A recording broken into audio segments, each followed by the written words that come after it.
¿Qué se puede hacer?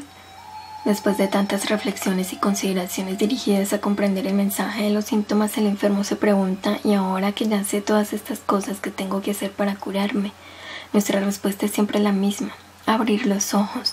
Esta invitación en un principio suele considerarse trivial, simplista e inoperante, y es que uno quiere hacer algo, quiere cambiar, actuar de otro modo. ¿Y qué se cambia con abrir los ojos? Nuestro constante afán de cambio es uno de los mayores peligros que acechan en el camino. En realidad no hay nada que cambiar excepto nuestra visión. Por eso nuestro consejo se reduce a abrir los ojos. En este mundo el ser humano no puede hacer más que aprender a ver, aunque desde luego es lo más difícil. La evolución se funda únicamente en la modificación de la visión. Todas las funciones externas son mera expresión de la nueva visión. Comparemos, por ejemplo, el actual estado de desarrollo de la técnica con el de la Edad Media, y la única diferencia es que desde entonces hemos aprendido a ver determinadas leyes y posibilidades. Son leyes y posibilidades que ya existían hace 10.000 años, solo que entonces nadie las había visto. El ser humano gusta imaginar que él crea algo nuevo y habla con orgullo de sus inventos, pero no se da cuenta de que más que inventar lo que hace es encontrar una posibilidad ya existente. Todos los pensamientos y las ideas están ahí en potencia, pero el ser humano necesita tiempo para integrárselos. Por mucho que les duela a los que se empeñan en mejorar el mundo, en este mundo no hay nada que mejorar ni que cambiar más que la propia visión.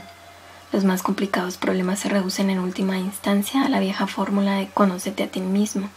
Esto en realidad es tan difícil y tan arduo que continuamente tratamos de desarrollar complicadas teorías y sistemas a fin de conocer y cambiar a nuestros semejantes, nuestras circunstancias y nuestro entorno. Después de tantos afanes, es irritante que las ampulosas teorías, sistemas y elucubraciones sean barridos de la mesa y sustituidos por un simple conócete a ti mismo. Ahora bien, el concepto puede parecer simple, pero su puesto en práctica no lo es. Jan Gebza escribe: el necesario cambio del mundo y de la humanidad no será operado por los intentos de reformar el mundo. Los reformadores, en su lucha por un mundo mejor, como ellos dicen, reúnen la tarea de mejorarse a sí mismos. Practican la vieja táctica humana, pero lamentable, de exigir a los demás lo que ellos no hacen por pereza. Pero los éxitos aparentes que consiguen no les disculpan de haber traicionado no solo al mundo, sino a sí mismos. Pero mejorarse a sí mismo no es sino aprender a verse tal como uno es. Reconocerse a sí mismo no significa conocer su yo. El yo es al ser lo que un vaso de agua es al océano. Nuestro yo no se enferma, el ser está sano. El camino de la salud es el camino que va del yo al ser, de la cárcel a la libertad, de la polaridad a la unidad.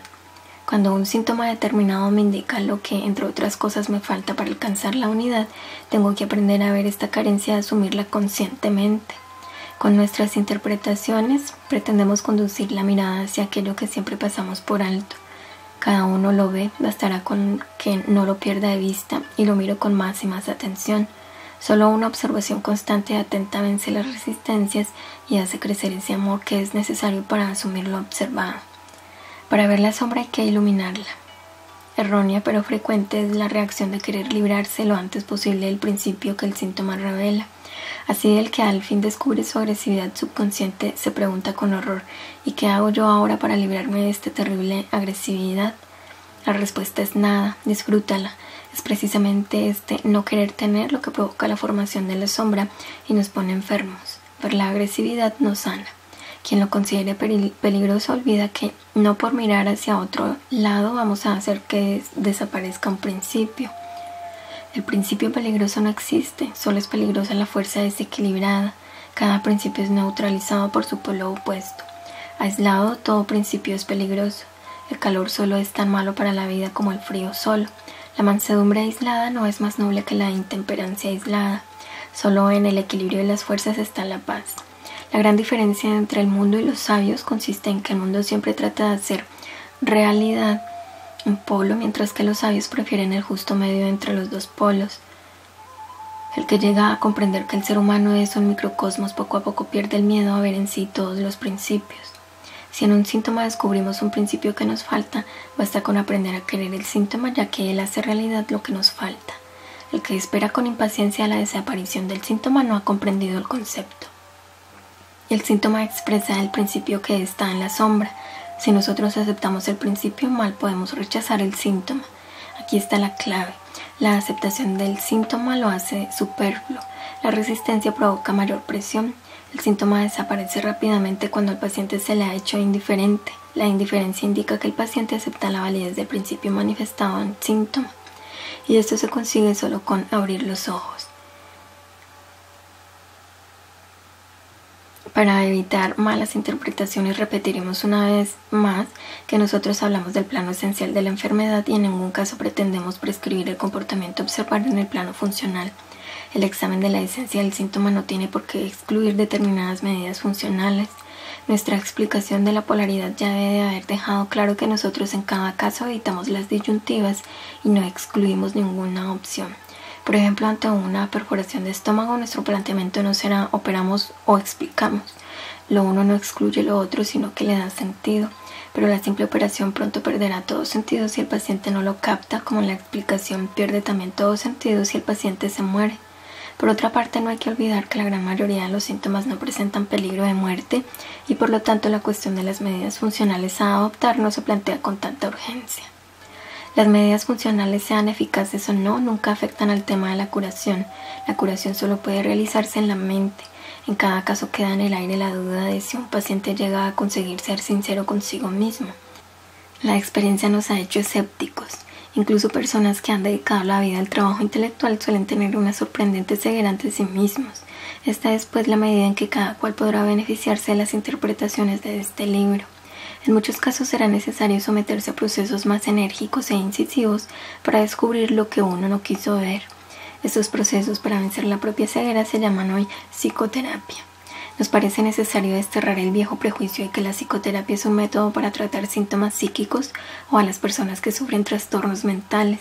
Quizá esta idea pueda aplicarse a los métodos orientados a los síntomas como el conductismo o terapia de comportamiento, pero no a la psicoterapia profunda ni a los sistemas transpersonales. Desde que empezó a practicarse el psicoanálisis, la psicoterapia está orientada al autoconocimiento y toma de conciencia de elementos inconscientes. Para la psicoterapia no existe el individuo tan sano que no necesite urgentemente tratamiento psíquico. El terapeuta de la forma Erving Polster escribió: la terapia es muy valiosa como para reservarla solo a los enfermos. La misma opinión la formulamos nosotros, tal vez con un poco más de contundencia al decir el ser humano en sí está enfermo. El único sentido comprensible de nuestra encarnación es la toma de conciencia. Asombra lo poco que la gente se preocupa del único tema importante de su vida. No carece de ironía que se derrochen tantos cuidados y atenciones en el cuerpo a pesar de que es sabido que un día ha de ser pasto de los gusanos. Y también está bastante claro que un día uno tiene que dejarlo todo: familia, dinero, casa, nombre. Lo único que perdura más allá de la tumba es la conciencia, y es lo que menos preocupa. Tomar conciencia es el objetivo de nuestra existencia y solo a este objetivo sirve todo el universo. En todas las épocas los seres humanos han tratado de desarrollar los medios para recorrer el arduo camino de tomar conciencia y encontrarse a sí mismos. Llámese yoga, zen, sufismo, cábala, magia o como quiera, el método y las prácticas son diferentes, pero el objetivo es el mismo: el perfeccionamiento y liberación del ser humano. Los últimos de la serie, la psicología y la psicoterapia, han nacido de la filosofía occidental y cientifista. En un principio se daba por la arrogancia del atolondramiento de la juventud. La psicología no supo ver que estaba empezando a estudiar algo que con otro nombre ya se conocía desde hacía tiempo. Pero puesto que toda criatura tiene que aprender por sí misma, también la psicología hubo de acumular experiencia hasta que lentamente enderezó sus pasos por la vía común de todas las grandes doctrinas del alma humana. Los pioneros del movimiento de integración son los propios psicoterapeutas, pues la consulta diaria corrige los prejuicios teóricos mucho más deprisa que la estadística y los ensayos. Así hoy, en la aplicación de la psicoterapia observamos la confluencia de ideas y métodos de todas las culturas, signos y épocas. En todas partes se busca una nueva síntesis de las antiguas experiencias en el camino de la toma de conciencia. Que en procesos tan entusiastas se produzca también mucho material de desecho no debe desanimarnos. La psicoterapia es el medio por el que hoy en día más y más personas ensanchan la mente y aprenden a conocerse a sí mismas. La psicoterapia no produce iluminados, pero esto es algo que ninguna técnica pretende. El verdadero camino es largo y arduo y solo accesible a unos pocos, pero cada paso que se da en la dirección de ampliar la conciencia es un progreso y sirve al desarrollo. Por lo tanto, por un lado, no hay que poner en la psicoterapia unas esperanzas exageradas, pero por otro lado hay que ver que hoy en día es uno de los mejores medios a los que recurrir para hacernos más conscientes y más sinceros. Al hablar de psicoterapia es inevitable que en primer lugar nos refiramos al método que nosotros aplicamos desde hace años y que llamamos terapia de la reencarnación. Desde la primera exposición de este concepto hecha en 1976 en mi libro Das Erlebnis der Wiedergeburt, esta definición ha sido utilizada para describir todos los ensayos terapéuticos imaginables con la consiguiente desvirtuación del concepto, así como las más diversas asociaciones. Por lo tanto, creemos conveniente decir unas palabras sobre la terapia de la reencarnación, a pesar de que no tenemos el propósito de explicar detalles concretos de esta terapia. Toda la idea preconcebida que un cliente traiga de esta terapia será un obstáculo. Las ideas preconcebidas distorsionan la visión de la realidad. La terapia es una empresa aventurada y así debe entenderse. La terapia quiere librar al hombre de su encogimiento y de su pusilánime afán de seguridad por medio de un proceso de transformación. Además, una terapia no debe basarse en un esquema rígido que podría impedirle ajustarse a la personalidad del cliente. Por todos estos motivos, poca información concreta daremos sobre la terapia de la reencarnación. Nosotros no hablamos de ella, nosotros la aplicamos. Pero es lamentable que este vacío sea llenado por las ideas, teorías y opiniones de quienes no tienen ni remota idea de nuestra terapia. La parte teórica de nuestro libro indica ya, entre otras cosas, lo que no es la terapia de la reencarnación. Nosotros no buscamos las causas de un síntoma en una vida anterior. La terapia de la reencarnación no es un psicoanálisis prolongado en el tiempo ni una terapia de grito primitivo. De ello no se desaprende que en la terapia de la reencarnación no se utilice ni una sola técnica que no se aplique ya en otras terapias. Al contrario, la terapia de la reencarnación es un concepto claramente diferenciado que en el aspecto práctico acoge muchas técnicas acreditadas, pero la diversidad de técnicas es solo el instrumental de todo buen terapeuta y no constituye la terapia en sí. La psicoterapia es algo más que técnica aplicada, por ello la psicoterapia casi no puede enseñarse. Lo esencial de una psicoterapia se sustrae a la explicación teórica. Es un gran error creer que basta imitar con exactitud un proceso externo para conseguir los mismos resultados. Las formas son el vehículo del contenido, pero también hay formas vacías. La psicoterapia, como cualquier técnica esotérica, se convierte en farsa cuando las formas carecen de contenido. La terapia de la reencarnación debe su nombre a que en ella ocupa lugar preponderante la toma de conciencia y el reconocimiento de la existencia de encarnaciones anteriores. Dado que para muchas personas el trabajar con encarnaciones tiene todavía algo de espectacular, muchos pasan por alto que la toma de conciencia de encarnaciones es un método de trabajo y no un fin en sí mismo. La sola vivencia de encarnaciones no es terapia, como tampoco es terapia el dar alaridos, pero lo uno y lo otro pueden aplicarse con fines terapéuticos. Nosotros no tomamos conciencia de encarnaciones anteriores porque consideremos importante o emocionante saber qué hemos sido antes, sino que utilizamos las encarnaciones porque actualmente no conocemos otro medio para alcanzar el objetivo de nuestra terapia. En este libro hemos expuesto detenidamente que el problema de una persona está siempre en su sombra. El encarar la sombra y asimilarla progresivamente es, pues, el tema central de la terapia de la reencarnación. Desde luego, nuestra técnica permite el reencuentro con la gran sombra kármica que supera en mucho la sombra biográfica de esta vida. Afrontar la sombra no es fácil, desde luego, pero es la única vía que conduce a la sanación en el verdadero sentido de la palabra. De nada serviría decir más acerca del encuentro con la sombra y su asimilación, ya que la experiencia de realidades espirituales profundas no puede transmitirse por medio de palabras. Las encarnaciones ofrecen aquí la posibilidad difícilmente asequible por otras técnicas de vivir e integrar la sombra con plena identificación. No trabajamos con recuerdos, las encarnaciones se hacen presentes al vivirlas. Esto es posible porque fuera de nuestra mente el tiempo no existe. El tiempo es una posibilidad de contemplar procesos. Por la física sabemos que el tiempo puede convertirse en espacio porque el espacio es la otra manera de contemplar una serie de circunstancias. Si aplicamos esta transformación al problema de las encarnaciones sucesivas, la sucesión se hace simultaneidad y, en otras palabras, de la cadena de vidas situadas en el tiempo se forman vidas en paralelo. Por supuesto, la disposición espacial de las encarnaciones no es ni más correcta ni más equivocada que el modelo temporal. Ambas apreciaciones representan puntos de vista subjetivos de la mente humana, legítimos. Todo intento de vivir lo simultáneo en el espacio convierte otra vez el espacio en tiempo. Ejemplo, En una habitación hay varios programas de radio a la vez. Si queremos oír estos programas que están en la habitación simultáneamente, tendremos que establecer un orden. Para ello sintonizaremos con el receptor las distintas frecuencias sucesivamente. El aparato nos pondrá en contacto con diferentes programas según el modelo de resonancia. Sustituyamos en este ejemplo el receptor de radio por nuestra mente, en la que se manifiestan las encarnaciones correspondientes a cada modelo de resonancia. En la terapia de la reencarnación instamos al cliente a abandonar momentáneamente su frecuencia, su identificación actual, para dejar lugar a otras resonancias. En el mismo momento se manifiestan otras encarnaciones que son vividas con la misma sensación de realidad que la vida con la que hasta el momento se identificaba el cliente. Dado que las otras vidas o identificaciones existen paralela y simultáneamente, pueden ser experimentadas con todos los sentidos. El tercer programa no está más lejos que el primero o que el segundo programa. Desde luego nosotros solo los captamos uno a uno, pero podemos sintonizarlos a voluntad, es decir, variamos la frecuencia mental para cambiar el ángulo de incidencia y la resonancia. En la terapia de la reencarnación jugamos deliberadamente con el tiempo, bombeamos tiempo en las diferentes estructuras de la mente que se hinchan y se hacen visibles y abandonamos otra vez el tiempo para que se vea que todo sigue estando en el aquí y ahora. A veces se oyen críticas de que la terapia de la reencarnación es bucear inútilmente en vidas anteriores cuando los problemas tienen que ser resueltos aquí y ahora. En realidad lo que nosotros hacemos es diluir la ilusión del tiempo y causalidad y confrontar al cliente con el eterno aquí y ahora. No sabemos de otra terapia que elimine tan completamente todas las superficies de proyección y transfiera al individuo la plena responsabilidad. La terapia de la reencarnación trata de poner en marcha un proceso psíquico. El proceso en sí es lo importante, no su orden intelectual ni la interpretación de los hechos. Por ello, al final de este libro hemos vuelto a hablar de psicoterapia, ya que está muy extendida la opinión de que con la psicoterapia se curan trastornos y síntomas psíquicos. Ante los síntomas puramente somáticos todavía se piensa poco en las posibilidades de la psicoterapia.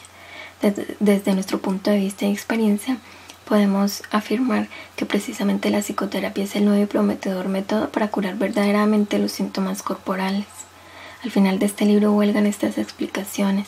El que haya desarrollado la visión para observar cómo en cada proceso y cada síntoma corporal se manifiesta un factor psíquico, ese sabrá también que solo los procesos de la conciencia pueden resolver los problemas que se han exteriorizado en el cuerpo. Por lo tanto, nosotros no dictaminamos sobre indicaciones ni contraindicaciones de la psicoterapia. Solo vemos a unos seres humanos que están enfermos y a los que los síntomas empujan a la sanación. Ayudar al ser humano en este proceso de evolución y transformación es misión de la psicoterapia. Por ello, en el tratamiento nos aliamos con los síntomas del cliente y les ayudamos a conseguir su objetivo, porque el cuerpo siempre tiene razón. La medicina académica hace todo lo contrario, se alía con el paciente en contra del síntoma. Nosotros nos situamos siempre en el lado de la sombra y le ayudamos a salir a la luz. Nosotros no peleamos contra la enfermedad y sus síntomas, sino que tratamos de utilizarlos como eje de la sanación. La enfermedad es la gran oportunidad del ser humano, su mayor bien. La enfermedad es la maestra de cada cual que guía en el camino de la sanación.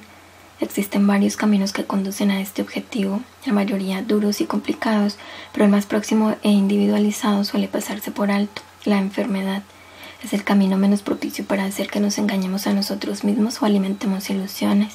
Por ello es tan poco grato.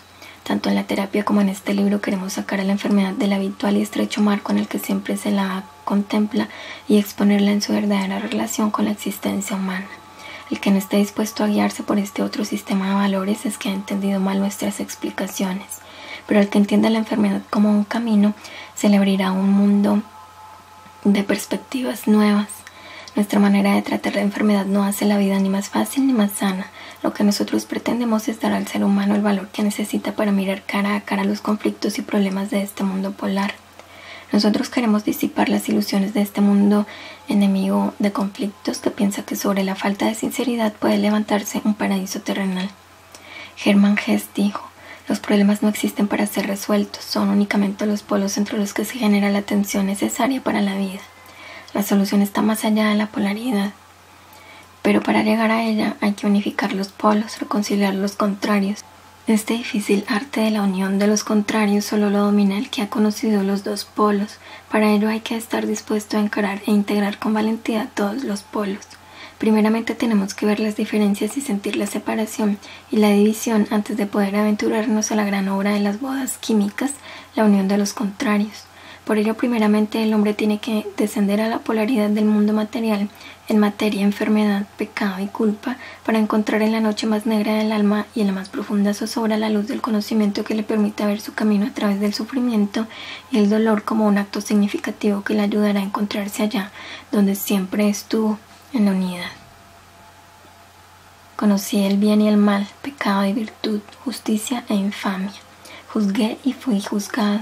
Pasé por el nacimiento y por la muerte, por la alegría y el dolor, el cielo y el infierno, y al fin reconocí que yo estoy en todo y todo está en mí.